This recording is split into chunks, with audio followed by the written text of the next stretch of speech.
Hello, everyone. Welcome and thanks for coming to this seminar, which is in a series organized by Frontiers in Virtual Reality and also the European project GuestXR. The GuestXR is a project about using virtual reality and augmented reality meetings to use to use artificial intelligence to improve those meetings.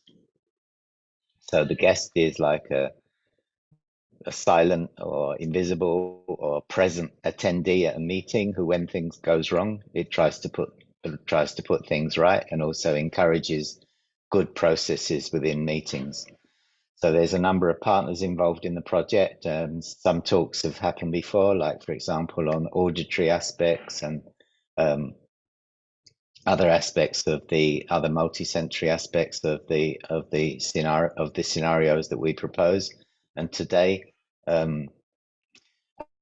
Anatole Lécuyer is going to talk about haptics aspects. So Anatole is Director of Research and Head of the Hybrid team at Inria in Rennes in France.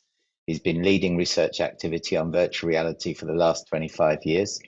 He's been involved in numerous international collaborations like this one, for example, GuestXR or NIW projects. He initiated and still leads the Open Vibe open source software and co-founded the Mencia startup company. He's authored more than 200 scientific publications and 15 patents. He served notably as program chair of IEEE VR conference in 2015 and 16, and has been associate editor of IEEE TVCG journal. He obtained the Inria French Academy of Sciences Young Researcher Prize in 2013 and the IEEE VGCT Technical Achievement Award in Virtual and Augmented Reality in 2019 and has been inducted into the IEEE Virtual Reality Academy in 2022. So I welcome Anatole and all the audience, and for the next 45 minutes or so, Anatole is going to talk about the haptics in the context of social interactions in VR. Over to you, Anatole. So let's start. Thank you very much for the introduction. Indeed, I'm very happy to be here to present these results coming from the GuestXR project. We are in the middle of the project right now, so we are still continuing to advance on this very exciting topics of haptics and multisensory displays as a way to support in a positive way social interactions in XR, metaverse, considering the haptic input and the haptic technologies, haptic interfaces, tactile force feedback technologies in many different ways as an efficient sensory input to convey different kinds of information, all meant to support in a positive way these social interactions that we are expected to have in future metaverse, in virtual meetings, in extended reality. So that's the challenge of our work in this project. And I'm very happy to present our first results. Of course, there are other studies and other prototypes we are thinking of and we are setting up at the moment, but already we have several materials I'll be very happy to present today and share these ideas with you and maybe gather your feedback in order to improve and maybe influence our research path for the years to come. So let me talk about this way of considering haptics as a way to support social interactions. Now, let me make first a brief introduction of my team, Hybrid at Inria in Rennes in France. I don't know if you can see my mouse cursor, but I'm here highlighting here, I'm moving my mouse cursor here over Rennes City, which is 1 hour air. Cool. Thanks for the feedback. 1 hour, 30 minutes from Paris by fast bullet train, and it's the far west of Western Europe here, the Brittany region, and our team is working on virtual reality, technology, perception, and application of VR. We design in our lab a lot of immersive and interactive technologies, but always with a close link with perception, psychology, neuroscience, collaborations with scientists from these fields, combining all these technologies for hopefully proposing more immersive and effective technologies, but also as a way to study human perception, to gain knowledge about human behavior, perception, sometimes neuroscience also. We like to mix different kinds of devices, input and output, of course, visual displays, gaze tracking, brain-computer interfaces also. I'm not going to talk about this today. And of course, haptics, which is the topic of the day. One example of XR technologies, which is not always as famous. It's not as famous as headsets, as VR headset, but this is a cave system, a system based on projection screens surrounding the user in 3D, and as you can see here in the video, equipped with stereoscopic glasses, you really feel that you are immersed in this scene here from the Rennes Hospital. It's a surgical block from the Rennes Hospital, and you can practice here to different procedures inside this block in very safe conditions. It's a very interesting setup here that we designed in Rennes that we are using in our studies. Interestingly, a few years ago, we integrated haptics in this big cave, and we have this very complex setup using this force feedback device, high-end haptic interface to feel interactions with objects inside this cave using this actuated and displaceable, movable force feedback device in the 3D space of this cave environment. And even more interestingly, we even have two setups like this one that we can use simultaneously, so we can actually do even social haptics in this very big cave. That's to show you the kind of technologies we are assembling and designing in our lab. So basically, we are really dealing with haptics today and haptic technologies, which refer to technologies addressing both the sensors embedded in your body at the level of your skin for sensing, for instance, thermal information, temperature, texture information, vibrations, but also sensors located inside your body at the level of the muscles and tendons to perceive forces and efforts when interacting with objects or with other people. And it's a very trendy technological topic at the moment, as many Kickstarters or startup companies are starting to work on what could be the next haptic module for the next generation of VR systems, like these ones that you see here on this slide, haptic exoskeletons, haptic suits, haptic modules. There are many initiatives at the moment, and everybody is trying to find the most maybe convincing, effective, lightweight stimulation for equipping the next generation of haptic and VR interface and device. So it's a very popular trend. In our lab at Inria Rennes, we started on this topic probably more than 30 years ago. So it's a long story, the connection and the design, evaluation, and connection with virtual reality of haptics and haptic technologies. It's a very exciting field of research. We are really far from being arrived at the kind of system that can be really easily deployed in a mass market applications in a very convincing way in XR. There are lots of attempts with very different kinds of technologies. I want to show you right in these incoming slides the large variety and the richness of this field in terms of technology, because you can find, for instance, systems based on surface haptics, mid-air non-contact haptics, encounter type haptics, wearable haptics, ground-based haptics, etc. So passive haptics, etc. So I can show you a little glimpse about what this field is covering and the richness of this field by showing you some recent examples from our lab. For instance, on this video at the bottom here, it's a very interesting system based on what is called the encounter type haptics. So haptics on demand, something which is coming here a tangible ball which is coming in contact with your hand only when you need it, when you are here touching and grasping, for instance, this virtual ball. Well, there is this robotic arm which is presenting you the tangible ball and you can grasp. And when you release it, of course, the robotic arm puts this tangible away and you can grasp as many virtual objects as you want in this situation. It's a very nice and astute system here. Another example of a completely different path here. This is a surface haptics, but achieved with a robotic arm, so what is called ground-based haptics.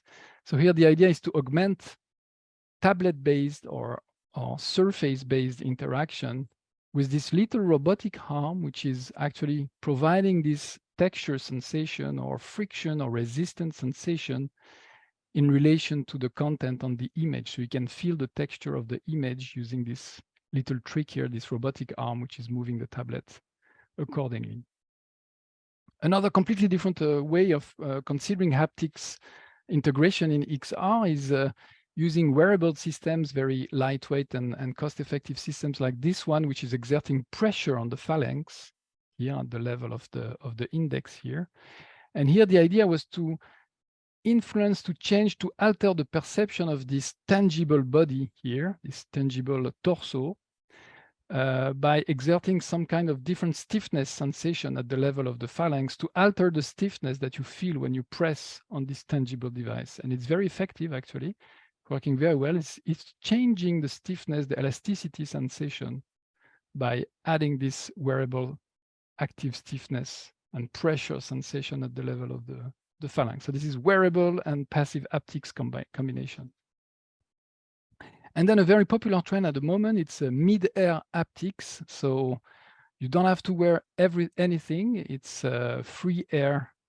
It's free exploration here, and it's mid-air interaction using this ultrasonic matrix, which is sending some ultrasonic waves, and you can feel remotely some interaction. But the workspace of this system is very limited. The workspace is in less than 20 centimeter diameter sphere, for instance, or 30 centimeter diameter sphere. So to extend the workspace and create 3D holograms in VR, larger holograms, we mounted this little device on a robotic system, which enables to rotate this and extend considerably the workspace of this and create this sensation of touching larger objects, but still without wearing anything. Okay, so these are pretty complex robotic systems, and in our lab we are also pushing a very cost-effective and, let's say, perception-based approach, which we call pseudo-haptics, which consists in simulating haptic sensation without a haptic interface, without actuators and active hardware and complex hardware. So for instance, in this pretty old work dating from 2004, we showed that it was possible to simulate texture sensation, the feeling of passing over a bump or a hollow with this cursor, with this mouse cursor that you are moving with your mouse. It's possible to feel the falling into the hole somehow and the resistance when climbing the bump without any actuated system, without any electronics, but just a simple mouse, and here playing with the visual motion of the cursor. So by decreasing the speed, accelerating the speed of the cursor, playing with the control display gain, the gain of the mouse, we show that it's possible to associate very precisely bumps, holes, and more complex reliefs using these very simple techniques, which is based on visual effects associated to some motor input from the user. And it's extremely effective. It's, of course, very cheap compared to the previous systems. Of course, it doesn't propose exactly the same sensation, but it's a good alternative if you don't have these kind of expensive systems that I've just shown before. And we showed that, for instance, you can use pseudo-haptics in other contexts. For instance, here in avatar-based interaction, you can here in this lifting of dumbbell here, you can play with this same idea of, for instance, decelerating the motion of the dumbbell. And in this case, looking at yourself in the mirror in this exercise of lifting this dumbbell, you would feel that the dumbbell becomes heavier if you decelerate the speed or reduce the range of motion of your avatar here. And conversely, if you accelerate the speed on screen, you would feel that the dumbbell is much, much lighter and that you are making less exercise, actually. So it's a good trick to increase the sense of effort here by means of this avatar, pseudo-haptic avatar. That's how we called it here. Other examples, maybe briefly here, it's another pseudo-haptic cursor for interaction at the level of a tablet for simulating different kind of tactile sensation when interacting with different textures and images. Here you can feel the relief, the elasticity, the friction or the resistance of some image on screen of this tablet by playing with the visual effects and the visual feedback coming from this little cursor that we called touchy in this really nice paper too. Okay, I won't comment on this, but if you're interested, we have many more usages and nice developments and follow-ups on pseudo-haptics and how to use visual effects to simulate haptic sensations. What we also like to do in our lab is to explore disruptive use of haptics, like really considering haptics not only for touching objects or feeling objects, but as another sensory input for the perception of other kinds of haptic percepts or even more elaborated percepts. So in this case, it's pretty extreme, but it's showing a very good and completely original and radically different way of using haptic technologies in XR, in virtual reality, not to touch objects, but to feel motions, to feel self-motion, an illusion of self-motion, and improve somehow the illusion of motion in VR. So here it's a very impressive setup. We have this force feedback arm attached to the headset here, and the force here, which is sent directly at the level of the head, is somehow proportional to the acceleration of the virtual vehicle. It's the virtual acceleration here that you are feeling at the level of the head. So somehow we are transposing a motion platform. We are putting a motion platform at the level of your head. And by this kind of technology, you can really enhance, improve considerably, significantly the sensation of self-motion. And we call this approach haptic motion. And we recently published last month a state-of-the-art and perspectives on this very original way of considering haptics and haptic technologies for simulating self-motion sensation. More recently, we studied the connection between haptics and avatars and virtual embodiment, this body ownership illusions in VR, the fact that you are assimilating, embodying, and well owning this virtual body of yours. And we published this study, interesting study on comparing different kind of haptic cues and testing what kind of haptic cue is more influent in terms of elicitation of a good virtual embodiment, good embodiment of your virtual avatar. So in this task here, you are painting a mandala with or without haptics. So, and with different kind of haptics, like here, the real sensation of putting your brush and painting with your brush on the sheet of paper here, or a simple vibration. So we use here a vibrator or this force feedback device. And we found that both of them are increasing the sense of embodiment, of virtual embodiment of your virtual body, which is displayed here with this virtual hand. But the force feedback device, the force feedback sensation was increasing a little bit the embodiment sensation. Probably here, our interpretation was that these two haptic sensation actually were not identical in terms of ecological validity. And the force feedback sensation was more ecologically valid and probably better at improving the embodiment here. But it's an open path now in the community to better understand these effects. Okay, let's now dive a bit more after this introduction about haptics, haptic technologies, and different ways of using haptics, getting closer to virtual embodiment and, let's say, metaverse or situations of being embodied and discussing with others. Let's consider now haptics during social interactions. First, in real life, and we know that, of course, physical interactions and contacts are essential in real life. For instance, it's well known that gentle contacts are mandatory for child and baby development.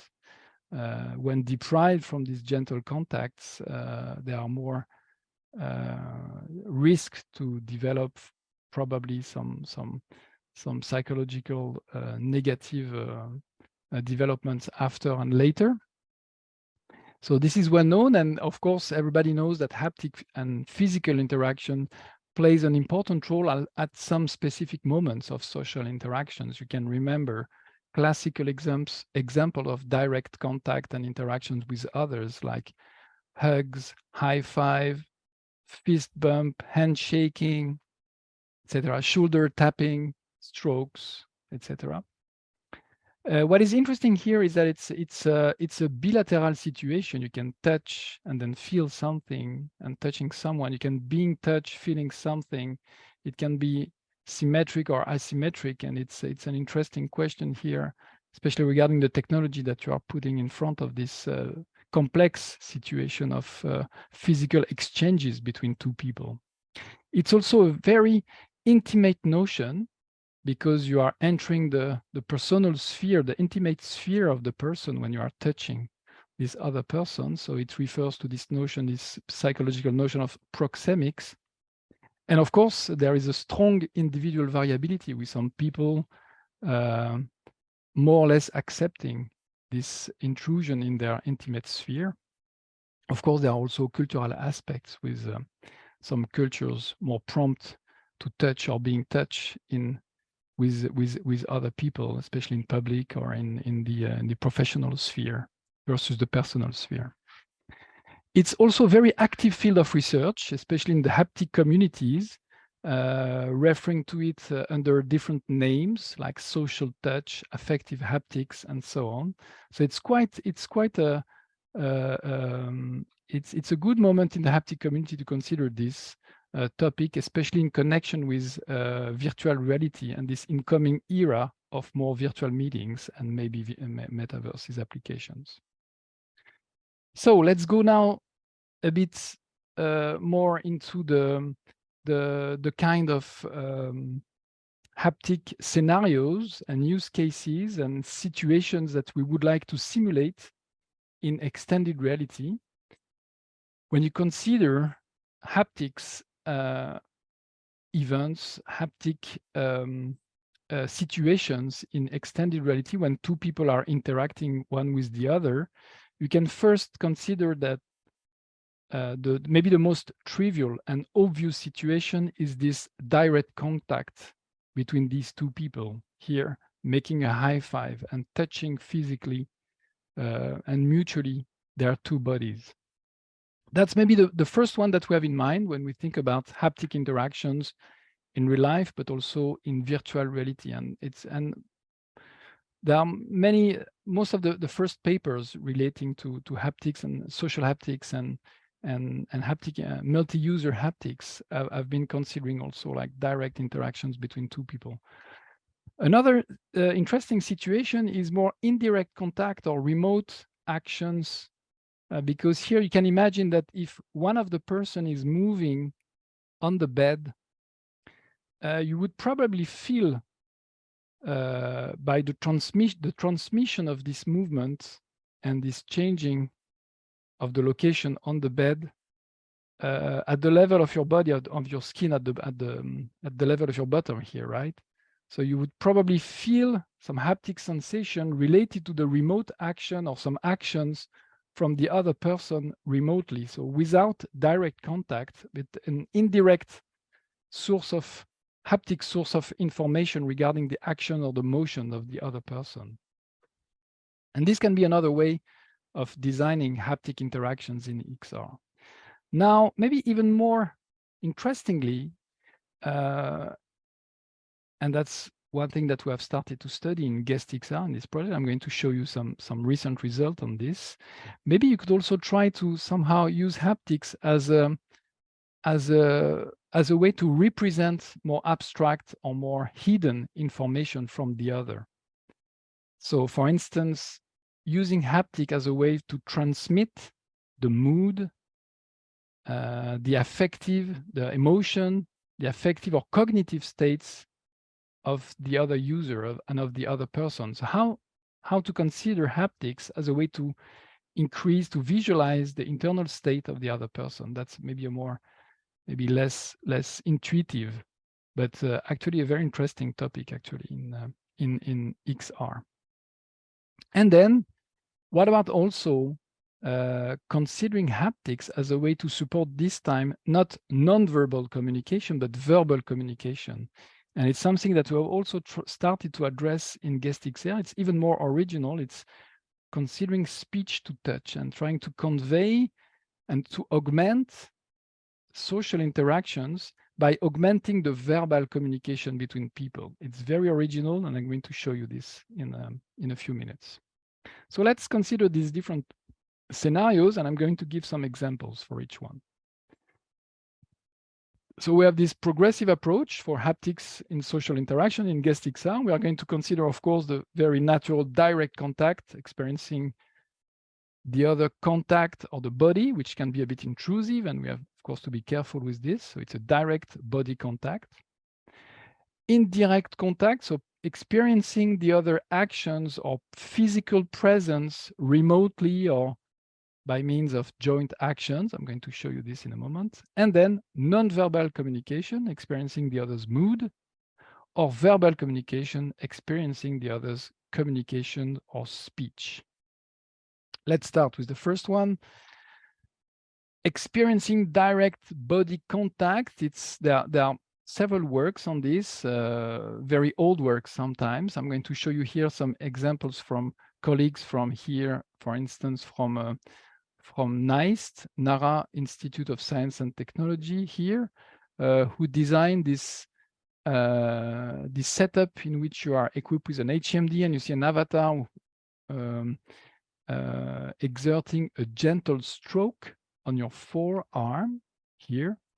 And there is this robotic arm with this extremity, which is made of a texture which is very similar to human skin, which is exerting this gentle stroke physically on your real arm. So this is the kind of installation we can imagine for direct simulation of body contact, which could be supportive in different scenarios, which were depicted in this paper.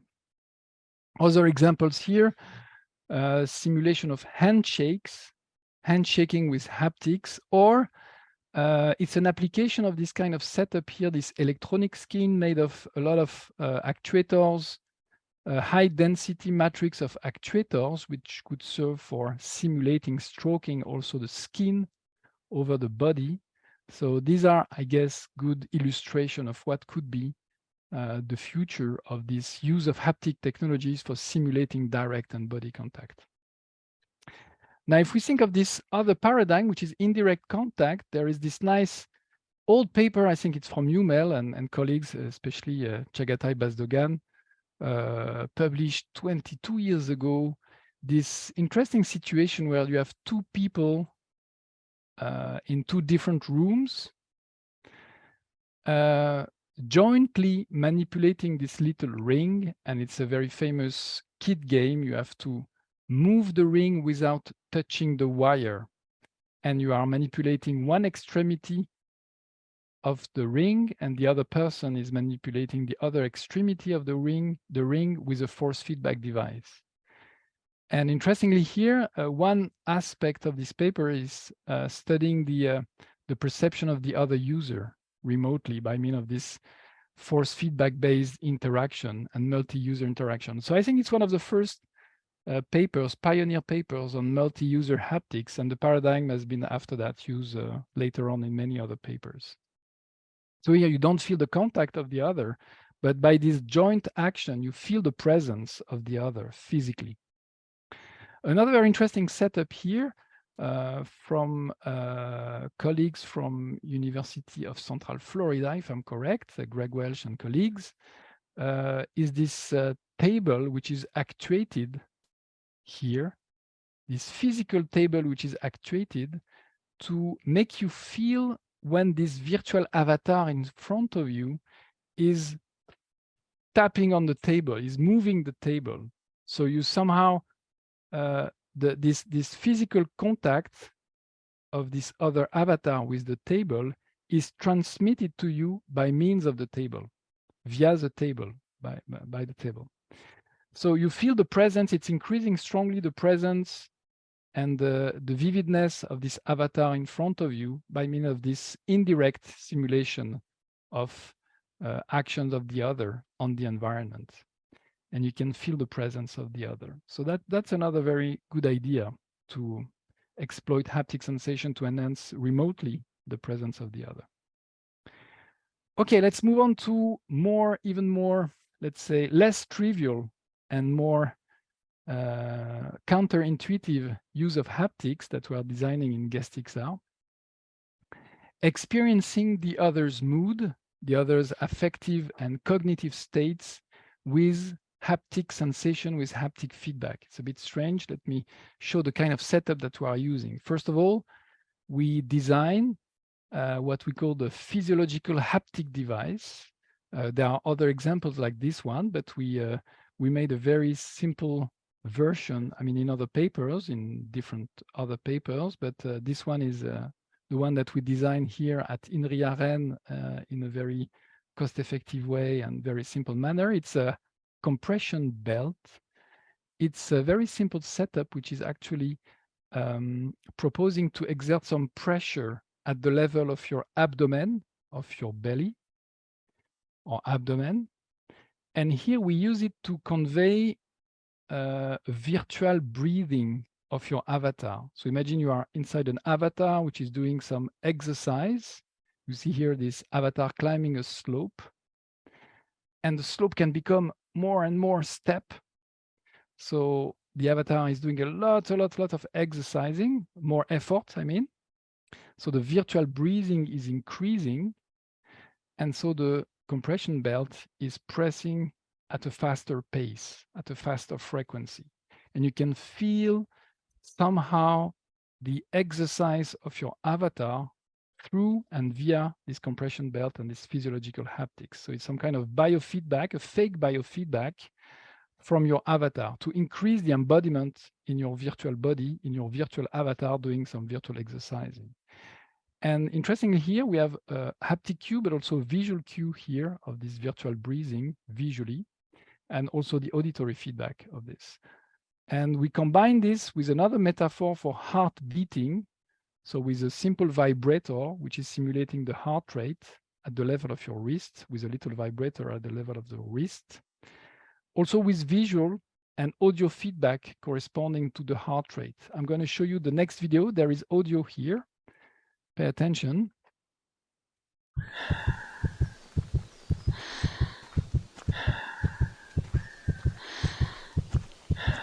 Let me do a little pause here. So in this video, there is all our multisensory cues are added for you to feel the exercise of your and the efforts of your avatar.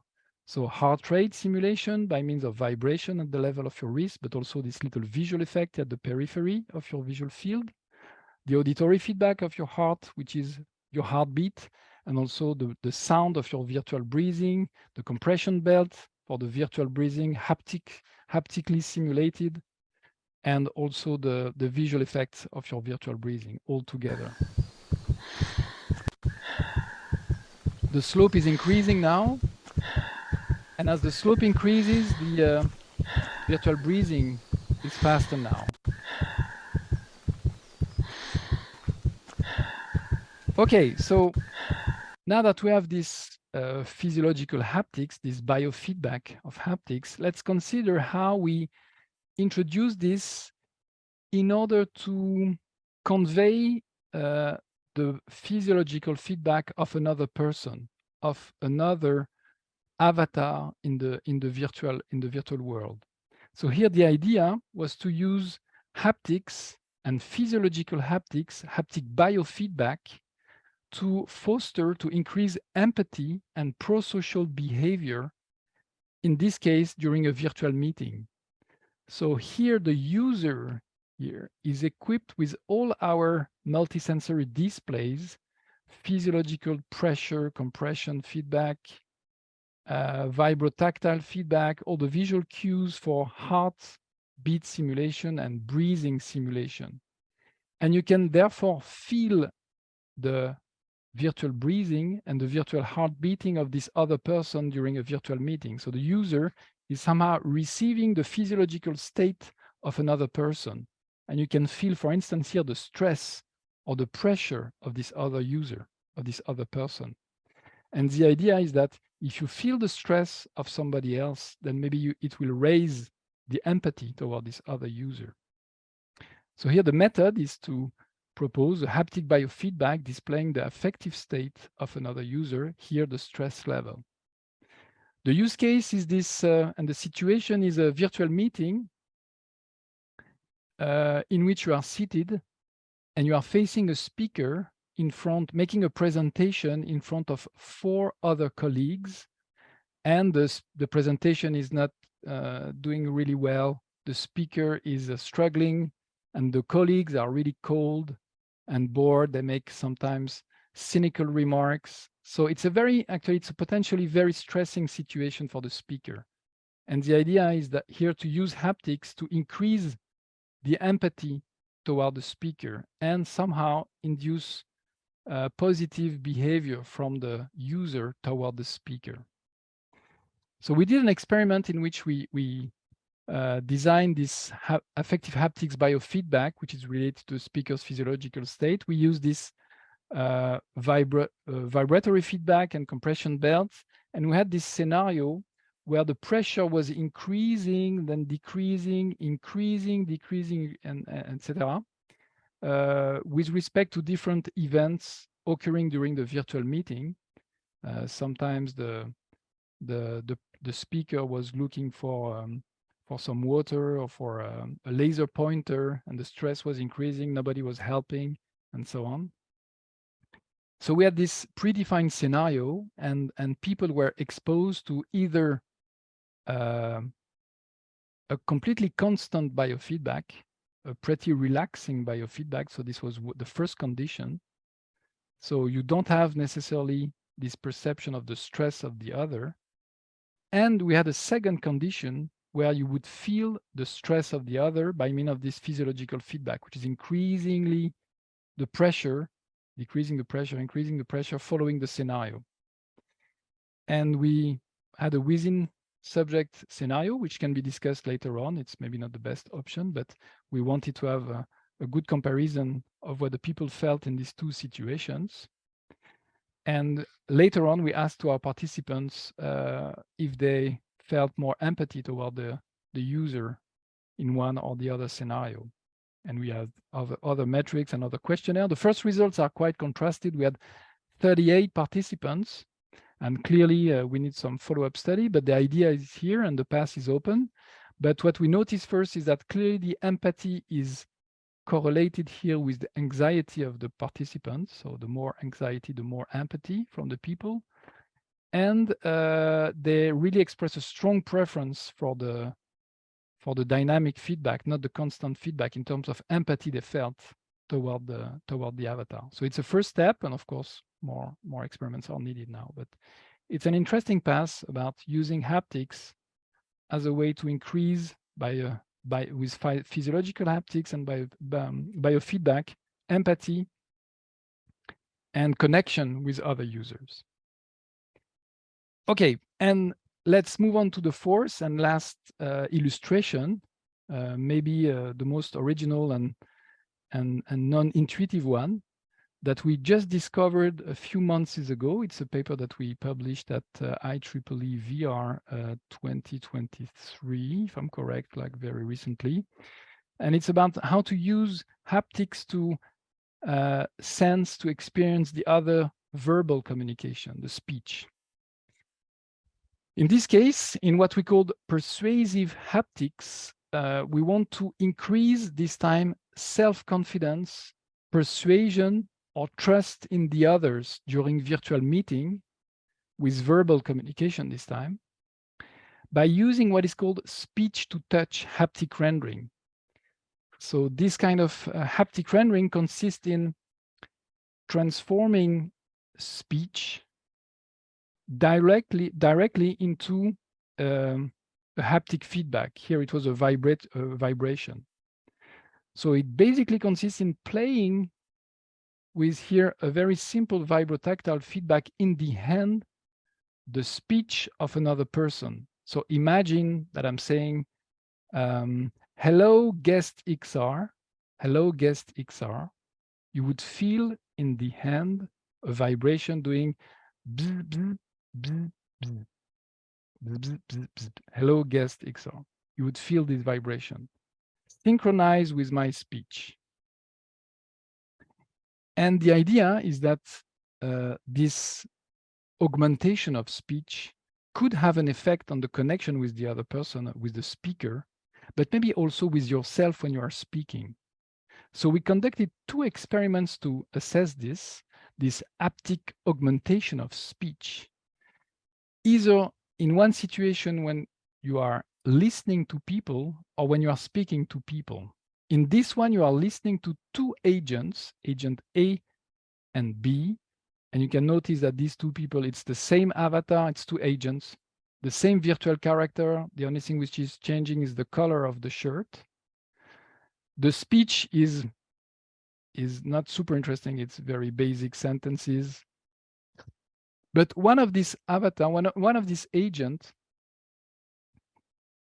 speech is augmented by vibration here. So agent B, for instance, here, when agent B is speaking, and they speak alternatively here, one after the other, in a pretty long series of verbal communication, agent B speech is augmented with vibration, but agent A speech is not augmented with vibration.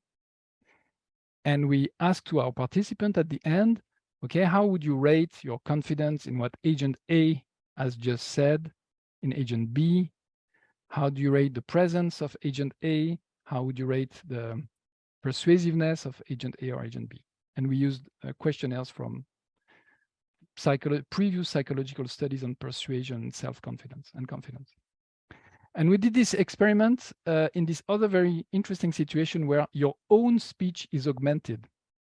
So here you are speaking to agent A and then to agent B, which again are look very similar. And you read this little text here, or this text there. And when you speak to agent A, your speech is augmented by vibration. And when you speak to the other one, your speech is not augmented with vibration. So let me show you the result. It's extremely impressive, actually. The effects are very, very strong. We were actually very surprised ourselves by this very strong and significant result. In the situation when the avatar are speaking to you, or the agent are speaking to you, and one of them is augmented with speech, it strongly increases the impression that the avatar is present with you, the co-presence, the leadership, and the convincingness of this avatar. It's extremely strong here, augmented by 15 or 20%. And what is also very interesting is that when you are speaking to these agents, when you speak to an agent and you feel your speech with a haptic sensation, also you have the impression that the avatar is more present with you, that he's more aware of your presence, and that you are more convincing. So it's artificially increasing the confidence that you have in what you're saying to this other person in a completely artificial way. So haptics is increasing confidence in yourself, and confidence in what the others are saying in a completely artificial way and very cost-effective manner here. So the idea here as an application for this in GuestXR is, for instance, to add haptics for people who maybe are a little bit more shy, who are not speaking a lot during a virtual meeting, to give more confidence to these people and to also give more, let's say, weight to what they're saying to the others when, for instance, these people are a bit more away during the virtual meeting. That's one example of application of this very interesting and surprising result. Okay, this more or less conclude my talk. So there is this, of course, joint work. I would like to thank deeply my colleagues, all involved in GuestXR, Jeanne, Justine, Claudio, Ferran, Marc, and Elodie, all involved in designing haptic technologies for XR scenarios, multi-user and social scenarios. And that's more or less the end of my talk. And I'm ready to answer to your question. I'd be happy to exchange on the potential of haptics for future social interaction and this teasing effect that we just discovered.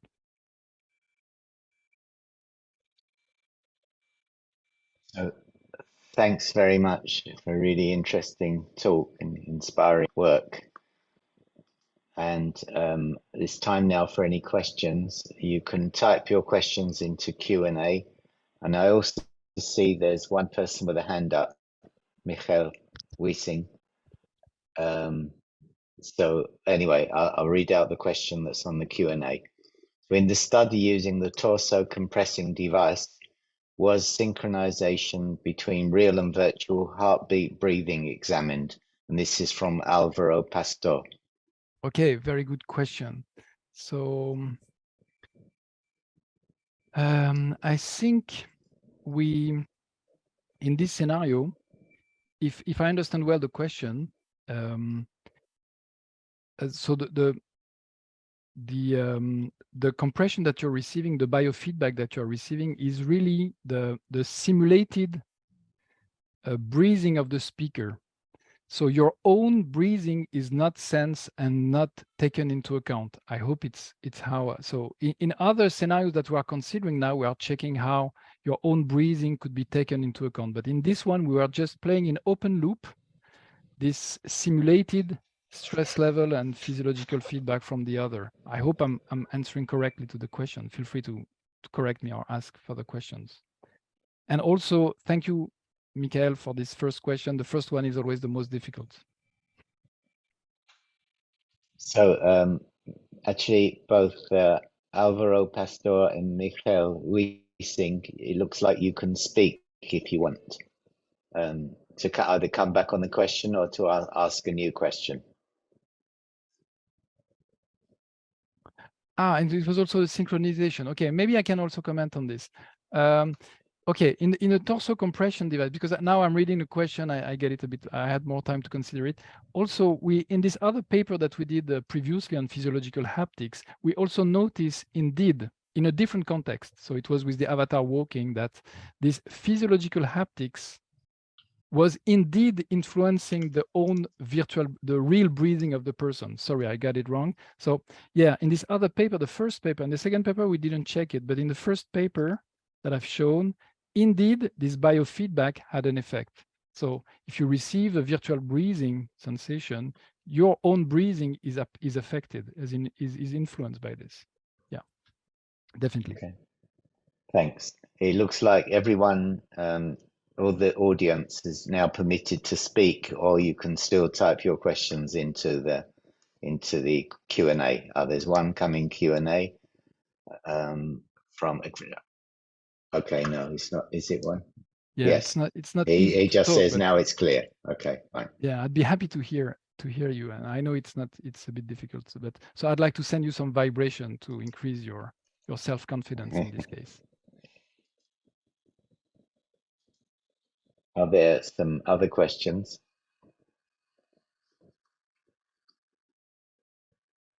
I'm wondering, Anatole, which is your preference, to do haptics without haptics, in other words, using pseudo haptics, or to use complicated but nevertheless rich devices that give you rich feedback? Yeah, thanks for the question.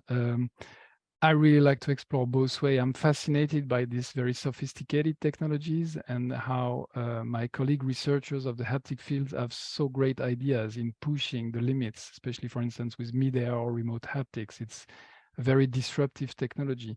So I really like to test in haptic. In the haptic community, you have to test, of course, to feel and get an idea about the potential of a technology. So we like to play with this technology a lot and to design haptic rendering techniques based on very sophisticated actuated device. And also we really like to, because the problem is so challenging, we know already that it's going to be very hard to propose a very compelling haptic complete simulation of a situation, a real situation in XR. So we have to play with the perception and find some tricks, some alternative ways and approaches to cheat and find good ways. And this is also a very second pass, and that I also love to explore. So I like to play with real, complex technologies, but also inventing alternative paths. It's non-expected and counterintuitive paths. Yeah, thanks. A question from Jaume Gallego. Hello, thank you for the presentation. How can you measure the degree of reality of the haptic effect? That's super interesting. It's so there are how to evaluate haptic sensation is clearly and it's also for VR experience, for the VR user experience, it's really an issue. There are different ways. So there are haptic user experience questionnaires you can use, but what you can do, we have different papers. I encourage you to look at the touchy paper about this pseudo-haptic sensation of touching a tablet. It's a good example of how we compare artificial sensations with real sensation of touching a really different kind of texture. So we really work hard on this in finding ways to try to elicit the realism of this artificial and completely fake sensation. So sometimes what you do is you touch a real texture, you touch this simulated texture, and you have to compare to rate the difference and to identify which one is the real one, for instance. So there are different ways to do that. So you can use questionnaires to try to assess the haptic experience, or you can try to directly compare with real sensations. And of course, there are also a lot of psychophysics, quantification of human haptic sensations, which can be used here to quantify and qualify sometimes the haptic perception of your artificial haptic device and artificial haptic rendering sometimes. So there are different techniques. They can be found in, for instance, haptic handbooks or haptic technologies recent books. Thanks very much. I see that David Swap has his hand up. Do you want to ask the question verbally? Yes, thank you, Mal. Yeah, I'm really interested in this idea of pseudo haptics, but I'm wondering, if you use pseudo haptic techniques, do you get into problems with people's bodies being out of sync with their real position? So you're kind of relying on an embodiment illusion where people raise their hands further than they think they have. Yeah. Oh, that's a great question. Thank you very much. Indeed, the foundation of pseudo-haptics is to consist in inducing a visio-haptic conflict in the proprioceptive sense. So you are generating an offset artificially, a spatial offset between your, let's say, your virtual pointer and your real hand, or your real hand and your virtual hand. So you create this spatial offset. So you are totally right, and in some cases it can induce some unexpected collisions, or you can break the immersion if there is something happening at this moment.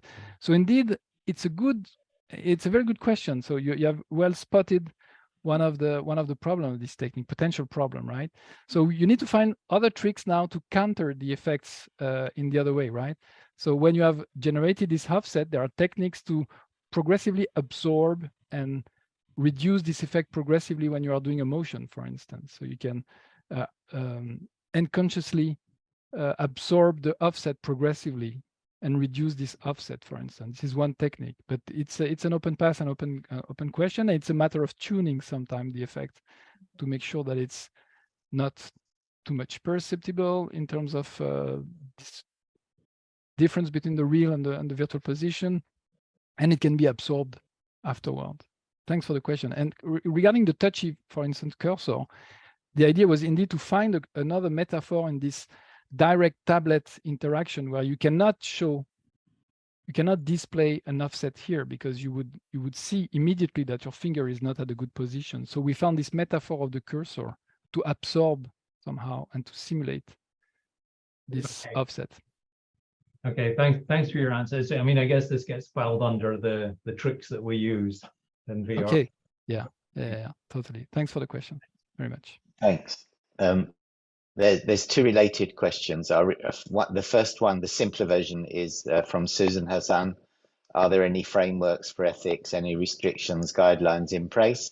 And a slightly longer one from Domna Banaka. Thank you for this engaging seminar on haptics.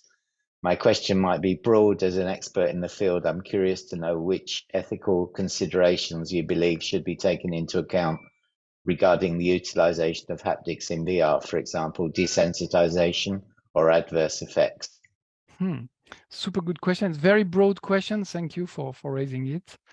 There are multiple answers to multiple questions here. I don't know if I will have time to cover everything, but first of all, for our own experiment, we take, of course, care of the ethical committee before every experiment, and we try to address this in the best way possible, of course. That's for our different studies, and of course we try to identify the risks and to mitigate them in our experiments. Now, after it's more case by case. It's difficult to draw some very general ethical considerations here for all the things that I've shown. Of course, if you look at persuasive haptics, in the end, some questions arise about the bad usages of this kind of technologies, because here, with a very simple, cost-effective way, you can increase confidence in what somebody is speaking to you. So you can imagine, of course, that there can be a lot of bad and negative usage too, right? So here, we have to think, there are probably some ways to counter this kind of situations where you are exposed to an artificial vibration that you don't want to be exposed to. It's not always possible. Imagine that the ground is shaking. It's difficult to wear some counter shoes here at the level, soles maybe that could counter this. But in other contexts, maybe we need to find ways to counter these vibrations in as much as possible in different ways. So it's probably depending on the technologies and the context. But clearly, these questions are arising. It's a more general question in the community, in XR community, now that our technologies are entering a mass market and are touching more and more people. It's more on this case by case. Probably we researchers probably have to consider this also in our own papers, and maybe on a case by case, we should probably address this individually at the level of every paper. What are the risks of these technologies and ways maybe to mitigate this risk? But it's a very large question, I guess. Thanks very much. It's 5 o'clock. I think we need to close unless there's any last question in the next 10 seconds. I think we should thank our speaker. Thanks very much for a very exciting talk. And I look forward to future work in this area. And there'll be the next seminar in this series. Actually, I don't remember when, but you have a last slide that you can show. Yeah, I can show the last slide if you give me 1 minute. So do you see? It's a slide? bit covered up. Now? Is it okay now? Okay, yes, fine. Yeah. Yes. So this is from Amber Maimon and Ido Wald. on 22nd of June, same time, I think, 4 o'clock. But we'll send out information about that in the next few days. So thanks everyone for attending. We'll finish now. I think the panelists should stay online for a couple of minutes. Thank you. Okay, thanks everybody. It was a pleasure.